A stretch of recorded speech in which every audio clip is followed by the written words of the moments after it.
মৃত্যুর কষ্ট ও যন্ত্রণা থেকে রক্ষা পেতে রাসূলুল্লাহ সাল্লাল্লাহু আলাইহি ওয়াসাল্লাম এই দোয়াটি পড়তে বলেছেন।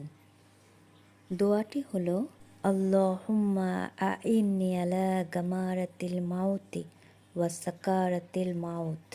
এর অর্থ হলো, হে আল্লাহ, আমাকে মৃত্যুর কঠিন পরিস্থিতি ও যন্ত্রণাগুলো সহজ করে দিন এবং সাহায্য করুন।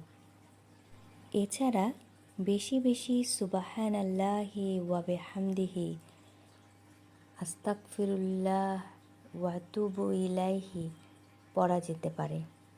রাসূলুল্লাহ সাল্লাল্লাহু আলাইহি ওয়াসাল্লাম আরও বলেছেন, আল্লাহ ছাড়া সত্যিই কোনো উপাস্য নেই। নিশ্চয়ই মৃত্যুর যন্ত্রণা অনেক কঠিন।